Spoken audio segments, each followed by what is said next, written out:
Yes. Okay. Hello, everyone. This is Michele Parmelee. I'm ready to start our high-level political part of our General Council.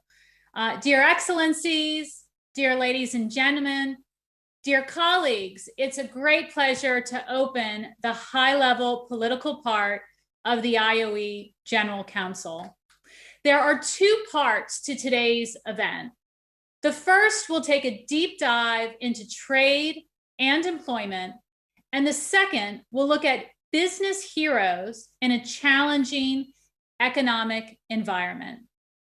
For our panel on trade and employment, let me warmly welcome the new Director General of the World Trade Organization, Ngozi Okonjo-Iweala, the Director General of the International Labor Organization, Ryder, and the Minister of Foreign Affairs of Spain, Arancha Gonzalez-Laya. Thank you very much for joining us. We are deeply honored to have you with us today. Let me briefly introduce you to your audience. We are the most representative business organization. We're in more than 150 countries and act on behalf of more than 50 million companies.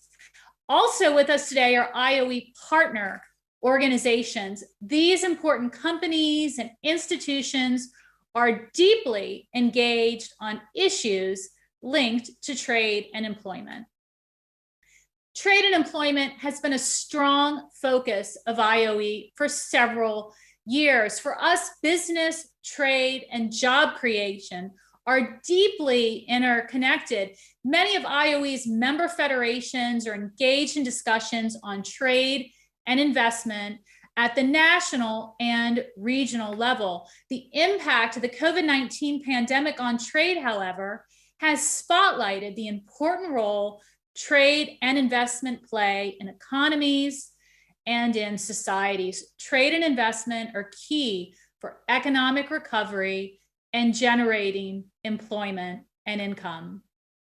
To maximize and equitably distribute the gains of trade and fully harness its positive impact on growth and employment, policymakers, international organizations, and business need to work together across silos and need to take an integrated policy approach both domestically and internationally. We are very keen to learn from this distinguished panel on what is necessary to fully unleash the potential of trade to help rebuild a global economy reeling from the impact of a major health emergency.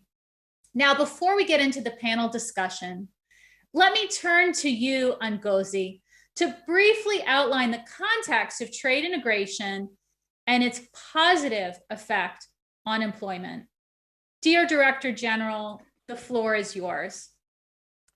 Well, thank you very much, Michele, and it's really delightful to be here with Guy and with Arancha. Arancha has done so much to work the WTO into making a positive impact in the world and the ITC. So wonderful to be with both. Hi to both of you. I'd like to thank you, Michele, and the IOE for inviting me to join my two friends for a discussion of this critical topic. I want to start by saying that the preamble to the Marrakesh Agreement, which created the WTO, makes clear that enhancing living standards, creating employment, and supporting sustainable development are the central purpose of the WTO. In this regard, trade is a means to an end to make people's lives better, and it has. Trade has lifted hundreds of millions of people out of poverty and improved living standards for many more. The relationship between trade integration and employment is, however, nuanced, and I'll use my remarks today to focus on these nuances and look at what it means for wider social and economic policies related to trade. Let's start by thinking about why countries have pursued trade integration in the first place. Trade integration underpinned by the multilateral rules framework has brought about higher productivity, greater competition, lower prices, and improved living standards. Productivity gains come when trade induces resources to be reallocated from less productive sectors and firms to more productive ones, and when increased competition pushes firms to adopt new technologies. Open trade has led to wider choices and lower prices for many goods and services. This means a real boost to purchasing power, especially for poorer households. By one estimate, for low-income families in advanced economies, trade has cut the price of household consumption basket by 2/3. For developing countries in particular, trade integration has helped drive faster growth by allowing them to import what the rest of the world knows and export what it wants, to borrow a phrase from Michael Spence, the Nobel Economics laureate. The available evidence suggests that trade tends to increase aggregate employment levels, but just slightly. What trade clearly does is to affect the composition of employment. And here the evidence suggests that trade has contributed to the creation of better jobs. Trade replaces jobs in low productivity firms and sectors with jobs in higher productivity, export-oriented firms and sectors. For instance, Chinese workers have moved from agriculture to textiles to smartphones. The jobs that trade creates are typically higher skilled, better paid jobs. Trade is now a major source of employment in advanced economies, as well as in many developing countries. In some countries, exports account for more than 40 or even 50% of employment. In the Netherlands, Chinese Taipei and Ireland, for instance. According to the European Commission, exports in 2017 supported 36 million jobs in the EU, with export-related jobs on average 12% better paid than jobs elsewhere in the economy. The US Business Roundtable estimates that trade supports nearly 39 million jobs in the United States, or about 1 job in 5.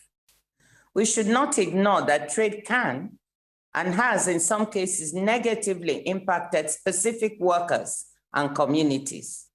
Recent evidence on the effect of import competition on manufacturing jobs in certain locations in Europe and the United States demonstrates these impacts can be sizable and long-lasting in the absence of accompanying adjustment and safety net policies by governments to deal with this issue and ensuing market failures. When people who lose jobs in one industry are not retrained, reskilled, and enabled to move to sectors where new jobs are, these negative impacts are amplified. The regions within a country losing jobs to import competition might often not be the ones gaining jobs due to export opportunities.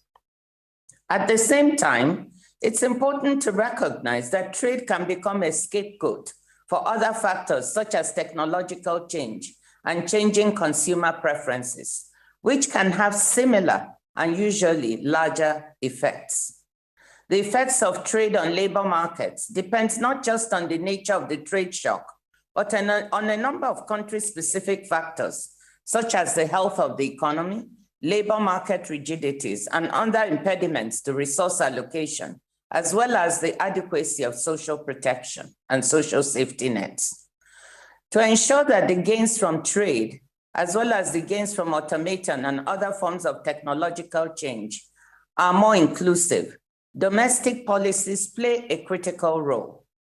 Macroeconomic policies that sustain strong economic and job growth can help ensure that trade opportunities pull people and resources into new jobs and new sectors.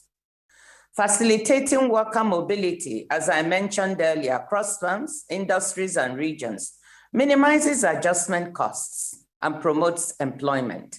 Well-designed active and passive labor market policies can facilitate re-employment, augment worker skills, and ease the pain of job churn for individuals, families, and communities. Education systems need to prepare workers for the changing demands of the labor market. Policies in areas such as housing, credit, and infrastructure need to facilitate mobility. As I said at the start, an open, stable, and predictable trading environment is important for inclusive growth.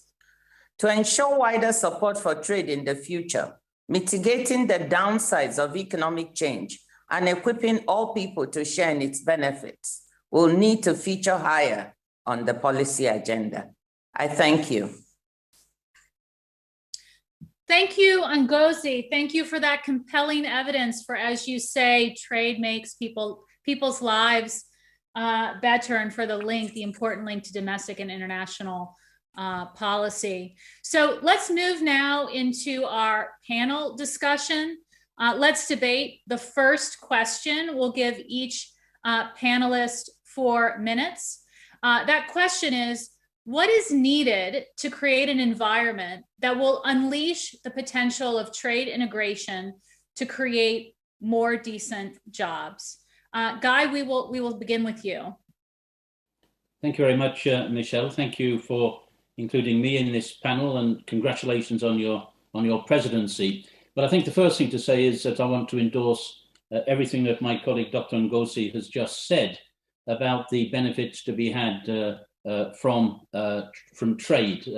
I can think of only one person who could have said that as well as her, and that's the next speaker, Minister Gonzalez. So I'm suffering already from a comparative disadvantage being sandwiched between the two speakers. Now, but let me make the point, and it's in the question. The essential point is in the question.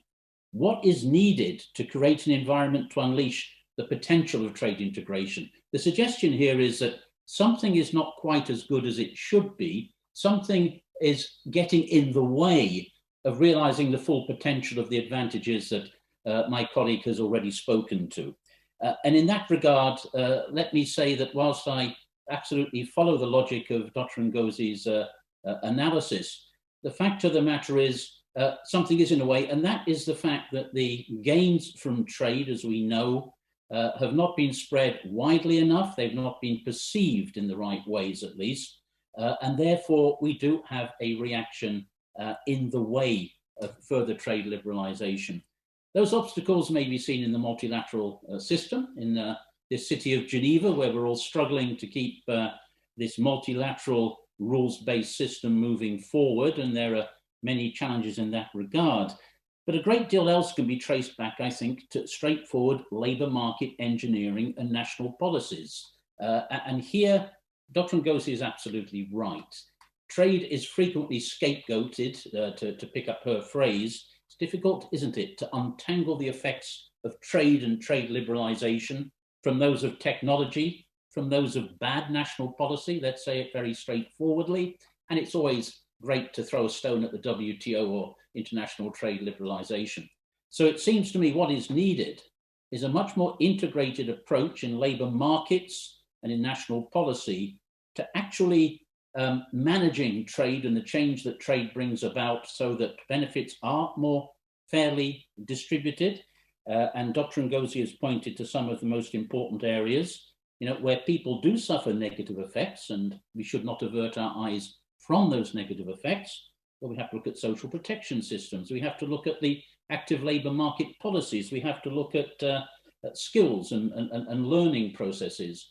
And I think we need to have this more integrated approach to the way we deal with trade and the impact of trade.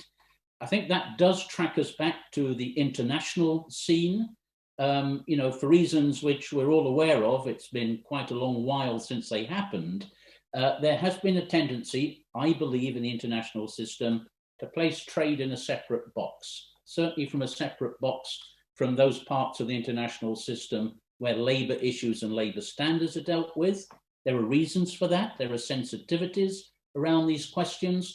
But my view is that one contribution the international system can make is to start to talk to each other a little bit better than we've been able to do in the past, hopefully through realization that this type of interconnectivity between international organizations will not detract from the advantages of trade or obstruct trade, but actually help us to facilitate trade liberalization, as I've said, through this more integrated and equitable approach to sharing of the benefits. And perhaps I can come back later, Michele, and say in more specific terms how I think the ILO might be helpful in that regard. Okay, Guy, we will certainly ask you to do that, to expand on your comments around interconnectivity. So Ngozi, we are moving back to you. Could we hear your comments, please, on that question? Well, thank you very much. I was hoping to listen to Arancha, but let me go on that question. I support what Guy has said. It is true that the gains from trade have not been spread evenly. We see the consequences of it politically, and I've mentioned some of the same things. So we do agree about dealing with that.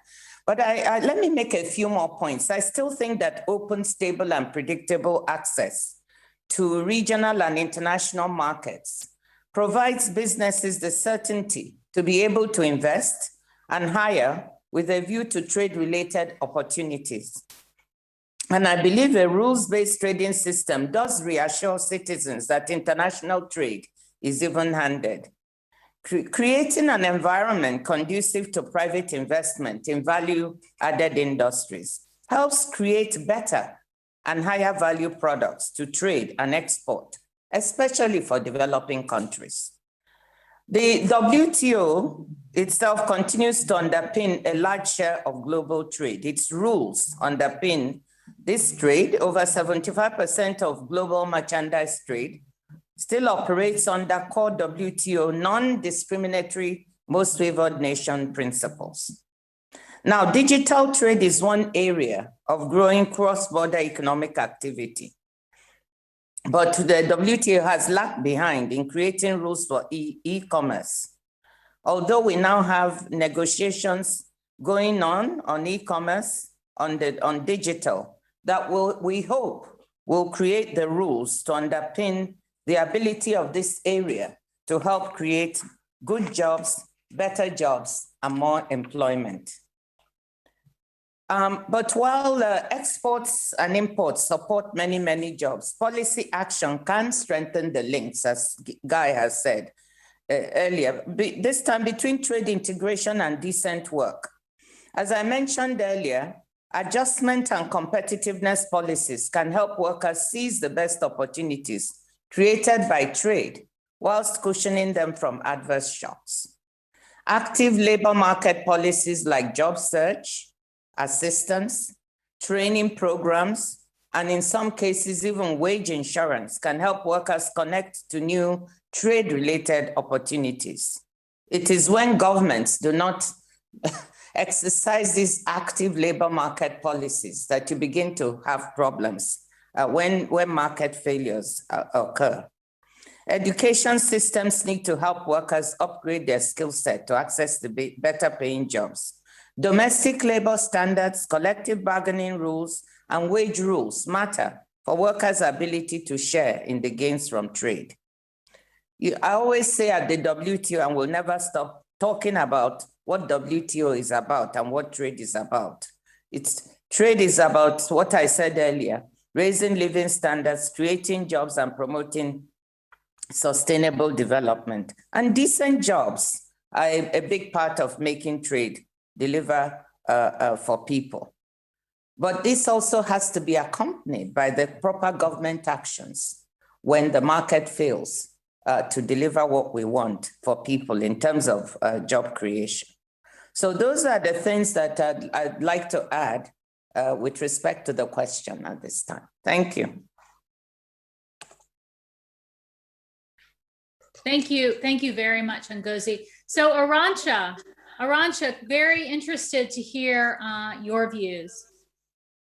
Well, let me first thank you, Michele, and congratulations on your new role. And let me tell you what a pleasure it is to share this virtual panel with Ngozi and with Guy. And let me tell you that I would probably say exactly what they have said. So I'm not going to add much by means of novelty, but what I would say is that we are at a time where the recovery will require that we switch all possible engines for growth. And in this switching all engines back, trade has a big role to play. But we have to remember that we cannot go back to what it used to be. We want to do it in a better way. We want to build back better. And in building back better, I think the most important message we need to keep in mind is one of coherence. Guy just said integrated approach. I think it's a bit the same message I want to send. Coherence between three ingredients. Number one, making trade possible. You make trade possible when you do trade agreements, when you negotiate new rules that will govern trade, when you create opportunities. But we should not stop at creating opportunities. For many traders around the world, these opportunities are just simply a pie in the sky. So the second ingredient we need in this coherence is making trade happen. Translate the opportunities that are negotiated in WTO under Ngozi's leadership, or in bilateral trade agreements, or in unilateral trade opening by countries. Translate this into more trade for more traders. And that requires trade finance, facilitating trade. If we are talking about digital trade, we need connectivity. We need trade information and intelligence. But again, it's not enough to make trade possible or make trade happen. We need to ensure trade works for all. And this is where the third ingredient in the coherence requires countries to adopt good policies that will ensure the benefits from trade will spread widely. Good active labor market policies is fundamental. Skills and education is fundamental. Fair taxation systems is fundamental. Social safety nets is fundamental. Infrastructure is fundamental. Sustainability frameworks at home is going to be essential for trade being more sustainable. So let's remember that what we need is coherence, and let's use this moment to build back better in a coherent manner, ensuring we make trade possible, that we make trade happen, but that we make also trade work for all. This, Michele, would be what I wanted to add to what both Ngozi and Guy already shared. Well, thank you very much, Arancha. Thank you for those three ingredients, as you say, to coherence. We're now going to start a second round of questions for our panelists. This time we have individual questions for each panelist, and each of you has 3 minutes to reply. So Guy, we're going to start with you again. And your question is, how can the ILO further help in creating conducive environments for trade and employment? Well, in the first instance, by acting in those areas that have been mentioned by all three of us in terms of social protection, active labour market policies, skills, etc. And the more we do that together between our different organisations, the better it will be.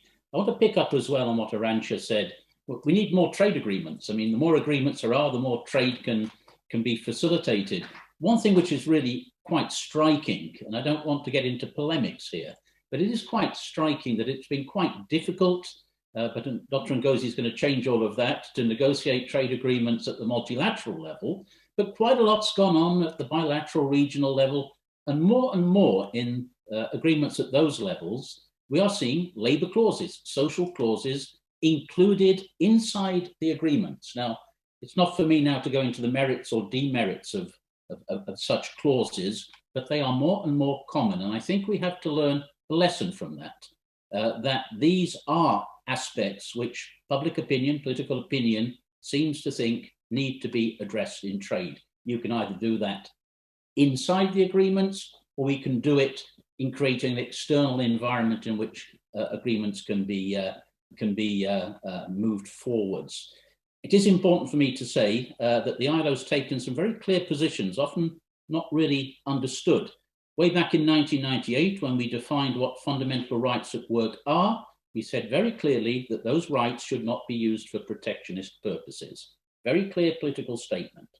Then in 2008, when we adopted another declaration, we equally said that abuse of those rights could not be the basis of legitimate comparative advantage. And those are two very important statements. And I think they need to inform the types of discussions I hope our organizations can have together. it's my hope, and we're going to have some important discussions in the days ahead at the International Labour Conference now opening. We're going to have some important discussions about how to guide the recovery from COVID-19. And yes, we do have to build back better, not simply back to where we were in the first place. And part of that debate, I think, Michele, is going to be about how the ILO, for its part, can support and interact better with sister organizations in the international system, WTO being one, the international financial institutions being another. And I hope in this way, in a very non-threatening and a very, how can I put it, harmonious way, we can begin to tackle these complex of issues because our mandates are interrelated precisely for the reasons that Dr. Ngozi has mentioned from the get-go. But we have to work out how to exploit the realities in a way which can, to go back to the subject of our conversation, create the conditions to extract the full benefits of trade. So I think it's quite an important and quite a hopeful moment. And as we're pulling out of this crisis, what better time to inject this aspect into our work and our discussions. Thank you, Guy. Very much agree about the importance of this time and figuring out for all of us how we can build back better. So Arancha, let me turn to you now. And the question that we have for you is, what concrete steps need to be taken by governments to strengthen multilateralism and trade integration?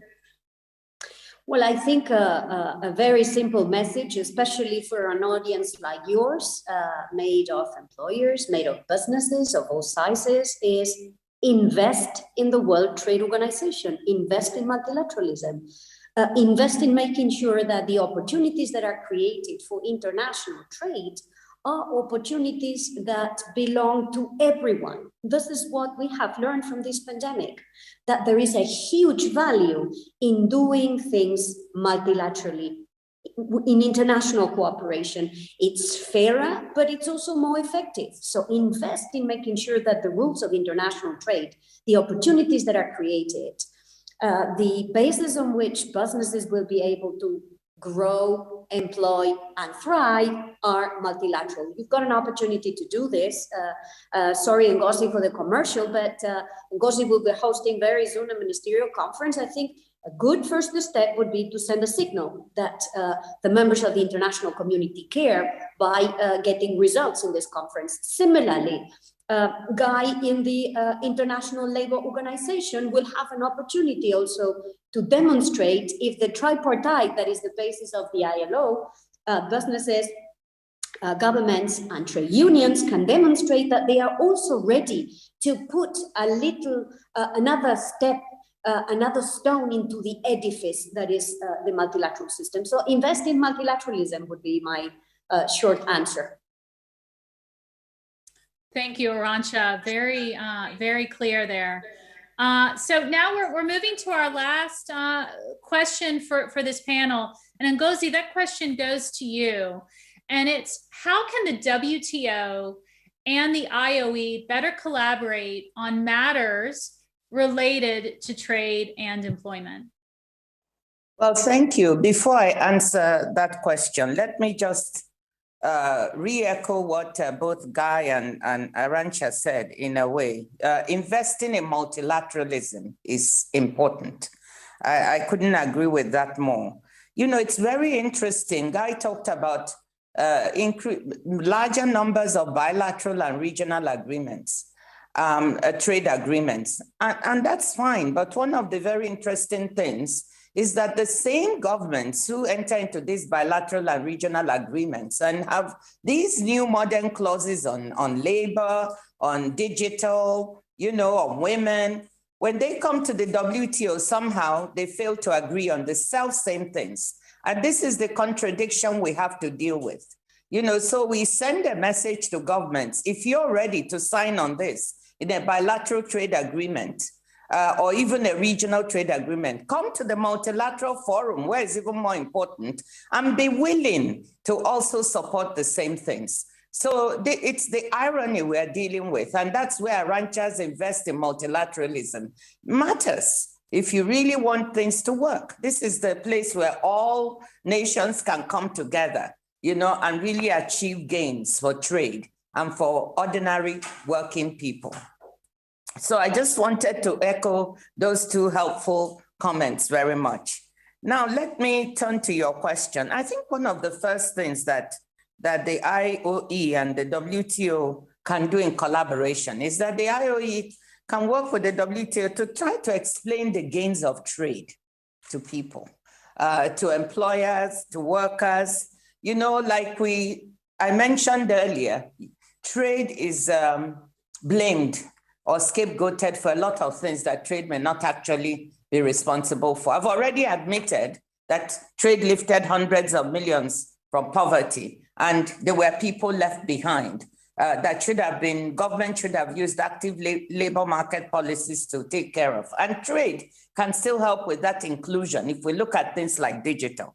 But what I'm trying to say is that this scapegoating, you can help explain that trade is actually beneficial, that trade is about people, and this is actually the central purpose of the WTO. It's about the ordinary person. I say to people, if the person in my village cannot understand what the WTO does and why it's important, then the WTO has a job of work. And I went home about a month ago on an official visit, and we saw one of the very things, and Arancha was behind one of this. The International Trade Center has a program, She Trades, and the WTO and ITC, working with the DFID, the British Aid Agency, was able to help women cooperatives to improve the quality of the product they were trying to market, shea butter, and bring it up to a standard where they could penetrate markets like in the Europe and US, where they had been banned. And they were able to sell this shea butter. I meant to bring you a sample to show you. Now, this shea butter was exported to Italy, and it says, this is a cream made with Nigerian shea butter. Those women increased their incomes, doubled and tripled. And they were able to pay school fees. They were able to start other businesses. That is trade. That is where it's touching people, the man and woman on the street. And that's what many people do not understand. So I want IOE to help us actually explain that trade is not only about WTO rules or trade policies. It's actually about touching the ordinary person on the street. That's the first thing I'd like us to collaborate on. I think the second thing is, of course, we need to better understand the interactions between trade, employment creation, and labor market policies. And I think that our two organizations can jointly collaborate to do this. We have excellent staff who can look at these issues. And I think to shed more light on this kind of approach and what underlies some of the issues we are talking about would be very, very useful from my point of view. But I actually want to turn the question around, Michele, and go back to you and say, what do you think? How do you think we can collaborate? So that you also answer some questions. Tell me how you think that the WTO and IOE can collaborate.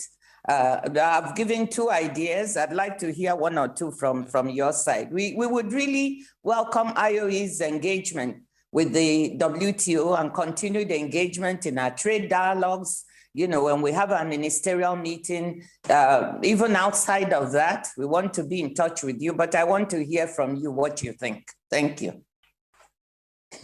Thank you, Ngozi. So turning it on the moderator there. Good.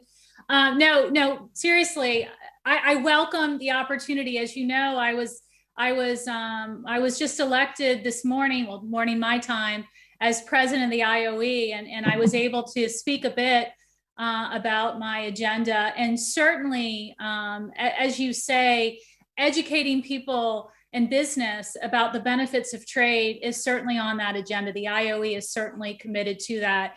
And two, as you say, uplifting the lives of people. What a wonderful story you shared in terms of the impact on this of trade on these Nigerian women, and how to really get something get momentum around something, the benefits need to be easily understood as well as personalized to everyone, so everyone understands how all of us can truly benefit. And so I think the offer to continue dialogue and how we can both work together is something that is incredibly interesting to us and something that we are committed to pursuing with you. So thank you very much for that offer, as well as for your being here today on this panel. Thank you. We are, I'm conscious of timing here. We have a second discussion that we want to have. So let me bring this to a close, and let me do that by thanking you, Ngozi and Arancha and Guy, for your wonderful remarks, all very well understood and clear in terms of what you said. It's been a wonderful discussion, really great insight, very clear on the impact of trade on job creation. I can say, as I said before, we in the IOE, as well as our members, we will follow up on this conversation. We want to further strengthen our engagement on this issue of trade and the connection that trade has to employment. We will collaborate with global business organizations and other stakeholders to promote free trade that is underpinned by multilateralism. I was having a little trouble with that word earlier. Multilateralism, a very big theme in today's discussion.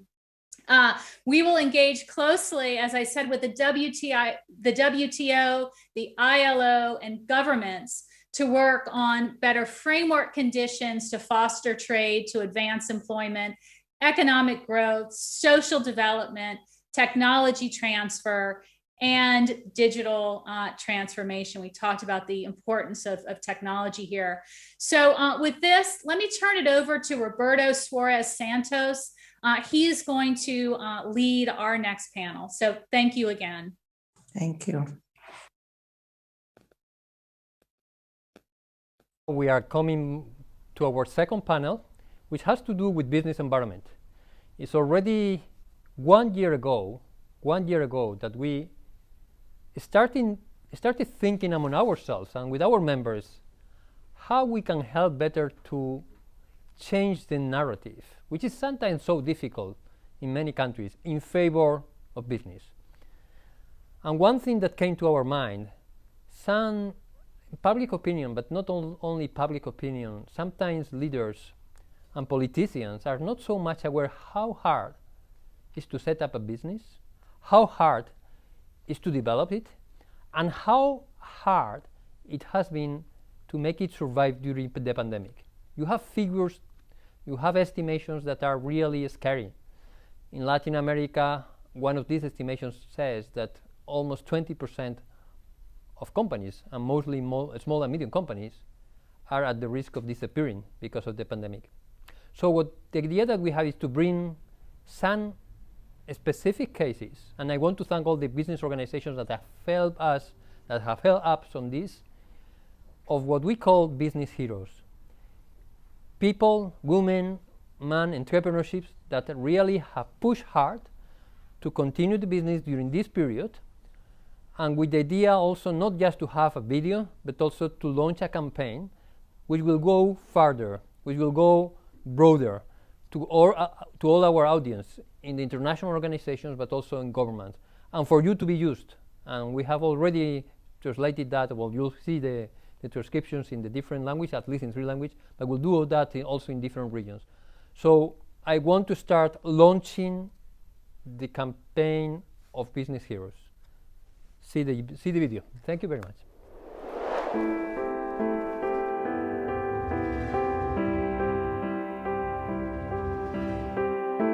Starting a business takes extraordinary hard work, courage, and resilience.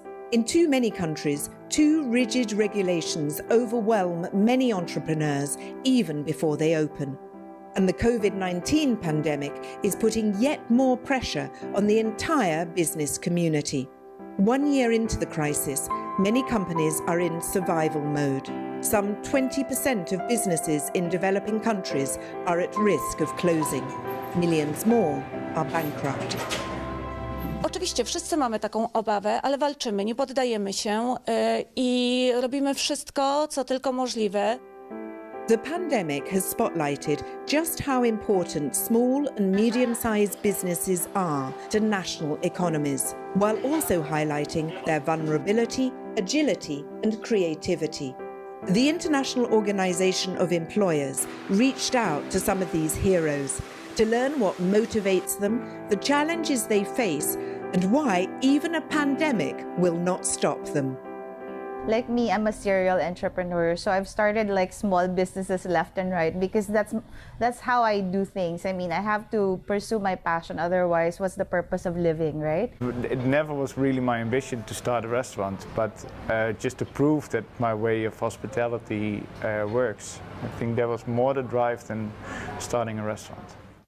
J'avais toujours un sentiment d'inachevé, cette soif de vouloir mettre sur pied des unités de production, de créer de l'emploi. Et voilà pourquoi finalement je me suis donné le moyen de réaliser ma créativité et je me suis lancée dans l'entrepreneuriat. Having the vision and passion are the foundation for launching any small business. El motivo por el que se inicia Pixet es un motivo bastante personal, por decirlo de alguna manera. Estuve muy conectado a lo que era la inclusión y a lo que las personas con discapacidad podían hacer por ellas mismas a través de la existencia y de la vida de un tío mío. But the challenges of transforming that idea into reality can deter even the most determined individual, especially if national policies fail to create an enabling environment for business. No, hay muchas regulaciones que impiden que una empresa crezca y ese es el freno que realmente no nos deja avanzar, ¿no? El tema más que todo es el tema laboral, hay muchos requisitos y el tema tributario también hay muchos requisitos y hay una cantidad de requisitos que hay que cumplir cuando uno es formal. Entonces este es un problema que debería, digamos, el Estado, digamos, corregir, ¿no? Porque por eso que no se formalizan, digamos, muchas pequeñas empresas prefieren estar informales por este tema de regulaciones que son demasiado engorrosos. Être jeune femme entrepreneur, avec tout ce que l'on peut avoir, hein, le bagage intellectuel, etc., la vision, la détermination, les compétences, ce n'est toujours pas assez. Parce que dans notre culture, dans notre pays, on n'a encore pas vraiment accepté la femme en tant que leader. Well, the obstacles, they are quite a number, but the one that most affected us at the beginning, that we could have avoided, was getting employees, not because they are professionals, but because they were friends. But it costed us a lot, because most of the people we trained at the beginning, after learning, someone just moves on. And once a business is launched, how are governments assisting them? Most politicians talk about the importance of small and medium-sized businesses, but the goodwill fails to translate into concrete actions. Most of the implementers, they tend to ignore most of the startups, yeah, and they only get to a startup if they are benefiting from them. I wasn't supported by government. It was entirely a private move, and however I had tried writing proposals, but they did not yield anything. So at the end of the day, I thought about private execution. So entirely there was no government support. Running your own business often means working day and night. How do owners maintain balance between professional demands and personal life? Well, I do have a private life, I think, somewhere hidden. No, yeah, I do have a wife and 2 kids, and that's hard sometimes. La famille et les amis, ce sont les personnes sur lesquelles nous nous reposons le plus, même quand ça va mal dans l'entrepreneuriat. Donc, pour moi, je garde ça en tête. Je me dis, j'ai besoin de soutien de la famille pour percer dans l'entrepreneuriat. The world is experiencing a historic crisis, and small businesses are bearing the brunt of the economic fallout. Solidarity between businesses and support from employer organisations is one coping strategy. What else, though, are they doing to survive? Wspieramy się pomiędzy wieloma firmami, jednoczymy się i walczymy o pomoc ze strony państwa, ale też pomagamy sobie nawzajem. Natomiast tak, wszyscy w naszej branży obawiamy się bankructwa, ale też staramy się walczyć każdego dnia i iść do przodu. Pero en estos momentos difíciles es muy importante recordar por qué empezamos con algo. ¿Cuál es ese propósito por el que empezamos? Libertad financiera, tranquilidad laboral, sea cual sea el propósito, no hay ningún propósito malo para un emprendedor, pero siempre hay que recordarlo, sobre todo en los momentos difíciles, porque recordar ese propósito va a hacer que sigamos y que la resiliencia propia de un emprendedor se active. Well, on the onset of the lockdown, I think a lot of businesses, especially the ones in the hospitality business or the food service business, were scared of that possibility, of the possible fact of bankruptcy and closing shop permanently. So that was the trigger or the impetus for the pivot. So the pivot was out of desperation, because if we didn't do anything during the lockdown, it would lead to a possible bankruptcy, as you mentioned, or closing of the business. So yes, there was a need to do something, and the frozen meals was a serendipitous project that brought about now a new line of business for us. On a peut-être dû se remettre un peu en question, se regarder, voir qu'est-ce qu'on ferait, comment repenser en fait notre façon de faire, de travailler, de réfléchir, d'agir et autres. There will never be decent jobs, inclusivity and economic growth if governments do not do more to protect and support entrepreneurship, especially during the COVID crisis. Now is the time to ask our political leaders how they're helping these business heroes.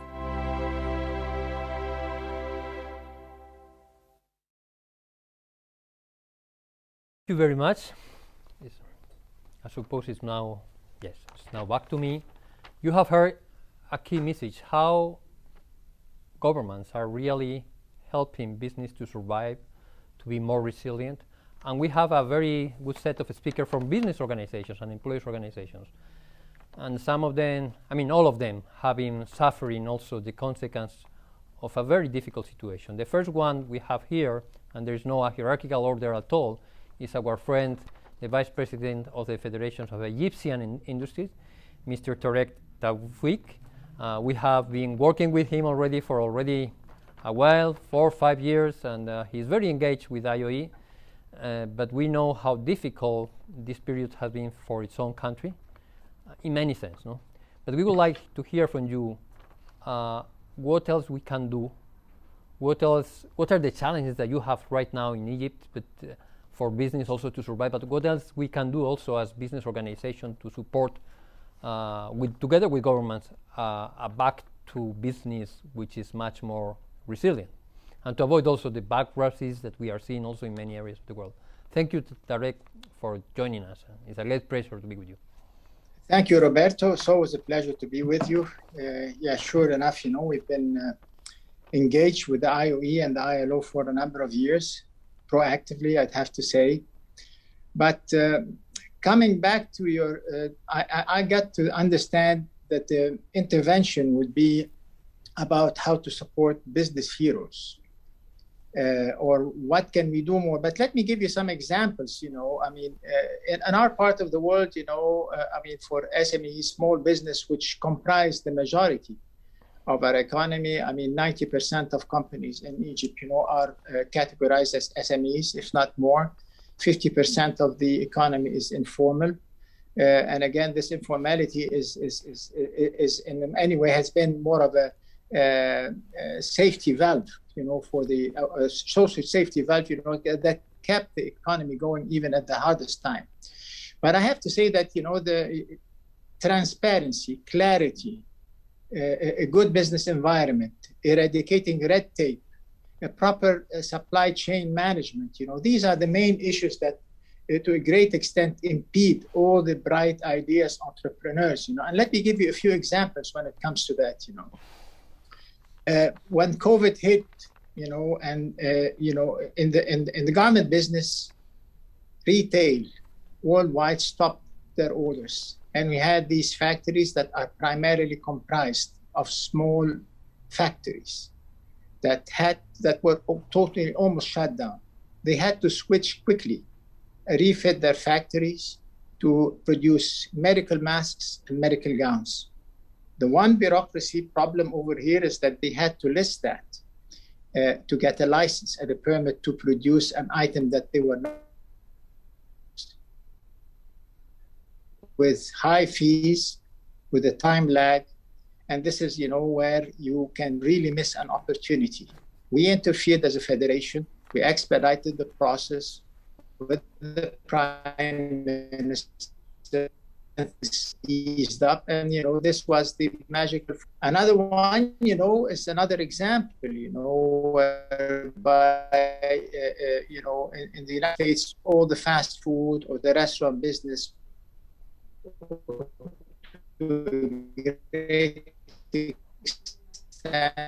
went on, and one of our canning exported to the food bank in the United States.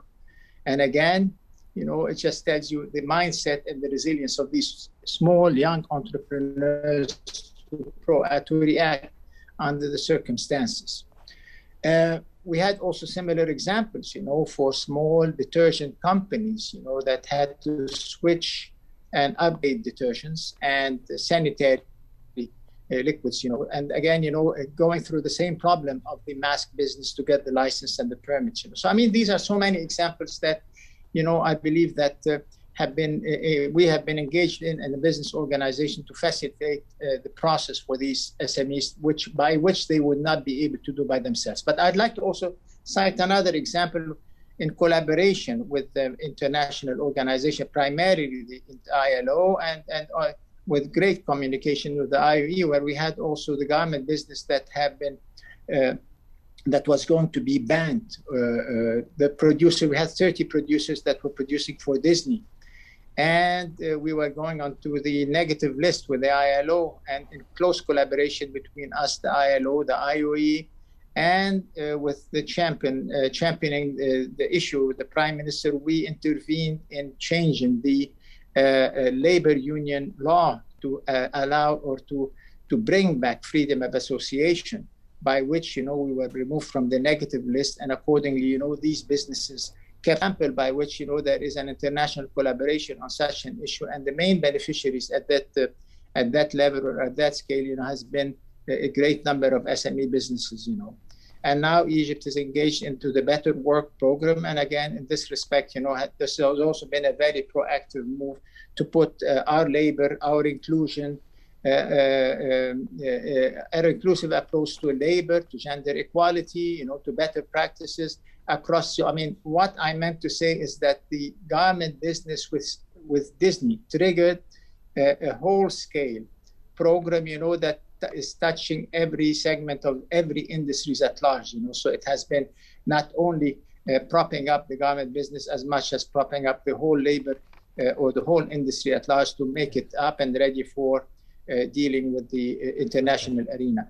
So I guess I'm getting out of time. But it's great the point that you have raised, Torek. I think the fact that it's yes, license, also all that has to do with registration, red tape, but also the policy change. And you deal with an area which is how we can help also to have different regulations, different policies. And in the case of the garment sector, which is so important, has suffered so much also during the pandemic, this was a kind of added value. And again, thank you for engaging with us. We will keep in contact also for the coming days. We also have with us the former president of Conducive, our Peruvian member. I have to say also that she was president until very recently, if I'm not wrong. And Maria Isabel Leon, you also dealt with both parts. Being an entrepreneur, a woman, but also being the president of an organization in a country which is suffering intensively from the pandemic, from many perspectives. Also, I would say also political instability. Give us, please, your feedback, if possible, in a short period of time, on how do you see the way forward for business heroes, to have more business heroes and to preserve them. We cannot hear you. I think that you are muted. Estás en... That's it. Chile. Thank you very much, Roberto, and thank you very much for all the team of International Organization of Employers. It's a pleasure to be with you from South America. Let me also put in a very quickly way the context of the situation of business heroes in my country. In Peru, since the beginning of the COVID last year and the long forced quarantines to which we were subject by the national government, the longest that any other country in the planet, we have a severe contraction of the national economy. Not only 7 million jobs were lost, but the sustainability of thousands of micro and small enterprise and the loss of others which could not survive the closure of the economy was lamented. To date, after 14 months of this situation, the country generates a fiscal deficit of 12% to 2020, a loss of 3 million of jobs uncovered, a decline of poverty in 10 points, placing us at the same level as 10 years ago, a drastic reduction of the national middle class from 46 to 34%. It's a very hard impact. There are more than 2,700 million companies in Peru.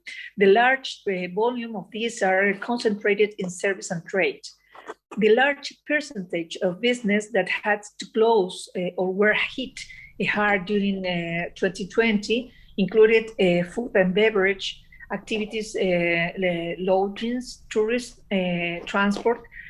Peru is a country where informality was 73 before the pandemic, and this was a trigger for the precarious income of thousands of families. During 2020, the Peruvian government offered soft loans with low interest rates and state support in favor of companies with credit problems called Reactiva Peru.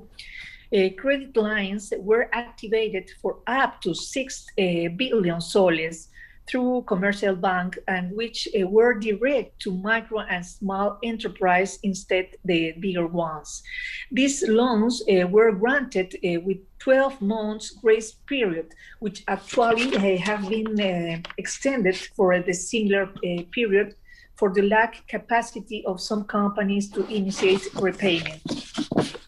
Domestic consumption has fallen considerably in all these months, which has impacted the income of companies. Finally, this gloomy picture, we must add the political instability that the presidential elections in our country suppose, which take us to two opposite extremes. In one hand, the offer of a candidate that offered to respect Constitution, private invest, and the balance of powers.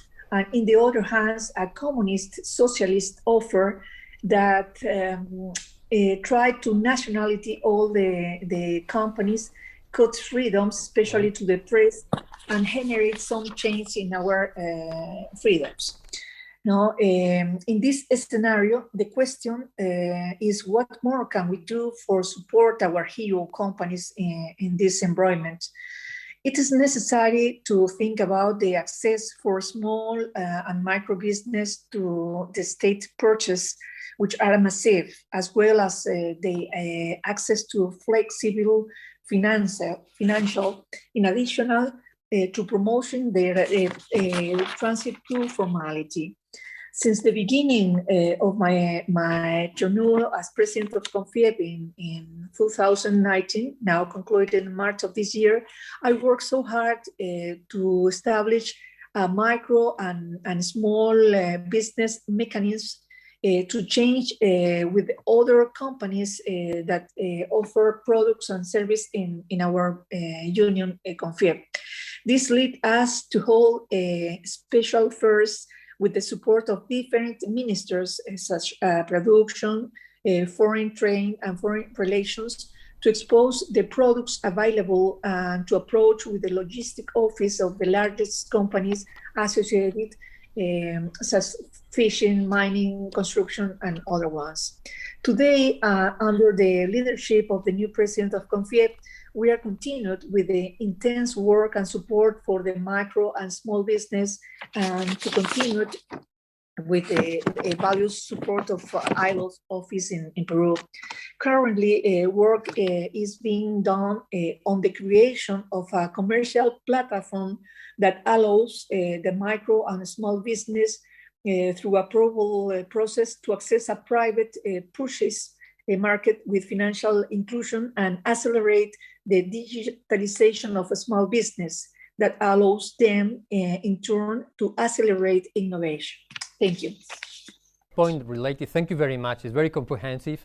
This last point related to digitalization, I think is a key driver for the future. It's not easy when you have low connectivity. It's not easy when you don't have the digital skills. So it's all an investment that you need to do for the future. But here also we have with us Sonia Bashir Kabir from Bangladesh. And I have to say it's not just the fact of having another woman with an entrepreneurship character, but also normally we can, essentially speaking, when we deal with Bangladesh, at least at the international level, we are very much attached to some of the issues, challenges in the garment sector. We are very much closely cooperating also with the BEF, our member in Bangladesh. But sometimes we forget that it's not just about one specific sector, but we have also in developing economies, emerging economies, a vibrant bunch of entrepreneurs on the top of the startups, also providing services, trying to have also some, digital content, digital products that are relevant. So how hard, how heroical this experience is in Bangladesh. Sonia, thank you for joining us again. Thank you for inviting me, and thank you. Before I begin, I'd like to say that my background is technology, and I will focus a little bit on technology and the micro, small entrepreneurs, and end it off with how women have done and what the challenges are in Bangladesh. So one of the defining characteristics of entrepreneurial spirit is business resiliency, and the video that you showed did talk about that. With COVID, the business heroes had to build a resiliency mindset and business model that would help them persevere through any crisis and come out stronger than ever before. We saw companies like Netflix and Zoom, what we are using today, they have astronomical growth in their business models, whereas companies like Airbnb and anything travel related actually fell down. So what COVID did for businesses was the service industry, depending on the need, did very well, versus if it was a desire, it actually failed. So technology, we see, has been one of the greatest enablers during COVID. The accelerated digital transformation that happened globally, specifically in least developed countries, was commendable. Our part of the world in South Asia learned how to operate from home. Leaders embraced technology, not only in their business decisions, but also family decisions, from e-learning to e-health, to digital payments, to e-commerce, to e-service. The list goes on, and those leaders who embraced their technology into these services came out victorious. What our business heroes need now is to continue their journey of embracing technology. Democratizing technology will help bridge the digital divide, and our business heroes who have come out successful can cross the chasm and create transformative impact to move from digital literacy to digital readiness. My country, Bangladesh, with a population of 160 million people, has 50% of the population is women, and we have, out of the 160 million people, 102 million people plus have internet access and are internet users, with increasing consumption of digital content and services. And to top of that, we have 30 million microfinance borrowers, mostly women, and these are the micro and small medium enterprises, the MSMEs that our other speakers have referenced to, who are the backbone of our economy. Those women here are all mobile phone users and are leveraging data to conduct business, but the problem that most of the MSMEs have faced with technology or without is that they are known as the missing middle. They're too small for a commercial bank and they're too big for a microfinance. So how do you have them, the unbanked or the underbanked, have access to technology and have access to finances to continue to grow? And that has been one of the challenges. And this is where we think that with alternative credit scores and digital lending, we can solve this problem, where inclusion of women is a joint responsibility as exclusion has joint risk as we embrace the fourth industrial revolution. A few things that I would like to just highlight are that the things that need to continue happening for us as we force our way forward is the women currently underrepresented are embracing businesses and coming forward. We need to give them exposure to technology. We need to accelerate the gender parity where they are increasing women's economic participation. And last but not least, the new digital landscape will provide female entrepreneurs with flexibility to start business with a small investment and have access to not only finance, but access to markets globally. We need non-conventional ways for financial inclusion and to solve the problems of this missing middle, which I've highlighted earlier, alternative credit scores and digital lending. So the Bangladeshi women's story is impressive economic success. We've made dramatic strides in reducing poverty, increasing GDP, and lifting future prospects, but we need to continue from the big opportunities of digital equality and the fourth industrial revolution, for which we must shift gears quickly to give girls and women the tools and opportunities to succeed in driving a digital future. Thank you very much. The middle point is something that we forget. I mean, when you are not a micro and you don't have the access to finance, but you are not the big ones, and you don't have also the capacity to invest in the skills that you're needed. Okay, and we'll take that in our also follow-up action. Thank you so much, Sonia. Also in a country in Bangladesh, huge in terms of also of density of population, but also very, very promising in terms of capacities for the future. We have with us also Jose Medina. Jose Medina is a friend. And I have to say very sincerely to him, gracias por estar con nosotros a pesar de tus ocupaciones. I have also to say that my last face-to-face meeting, what was the camera? I think it's this one or this one? I think it's a small one, eh? Yeah. My last face-to-face meeting was with him in Kuala Lumpur in Malaysia last year, before the pandemic. We were not thinking, none of us in February last year were thinking that at a given moment we were going to be all closed. And you are now, you become the president of Coparmex, one of the most important organizations of business in Mexico. You have a very difficult situation politically, and I'm not going to enter into that, but also economically and socially. How do you see the future for Business Heroes? How we can do better? How we can support you? And how can you do that? Tell that to us in 5 minutes. Thank you, Roberto. I still remember that trip to Kuala Lumpur, which we had a wonderful time. I remember also that it took me 2 days to get into Kuala Lumpur for a 2-day meeting. So I appreciate that we have these virtual meetings where I can be at home and just participate virtually, but hopefully we will see each other in some other event. I would say first, Roberto, that the Mexican economy, the GDP dropped 8.5% in 2020. It still continued to drop in the first quarter of 21, 2.9%. And even though we expect a rebound, it still hasn't arrived. We have lost 2.5 million employment. There are 1 million companies that have closed. Also, in this pandemic, we are the 3rd country in the world as far as COVID diseases, and we are being very slow in applicating the vaccines. It's only 10% of the population. So, but at the same time, we have a tremendous opportunity for the economic recovery because of being so close to the United States and being part of the North America trade agreement. But as far as the Mexican government, there has been no programs to support companies. There's no financing. There's no programs to support employment. The total bet of the Mexican government has been less than 1% of GDP. So at the same time, we have a regulation that increases every week. So it is very hard for entrepreneurs, for small companies to survive in this environment. Basically, we tell the companies that we are on our own. And as far as what has Coparmex done for these companies, we developed a strategy of 7 recommendations. First is to be close to the employees, to have this time, do some training, so because the workload is down.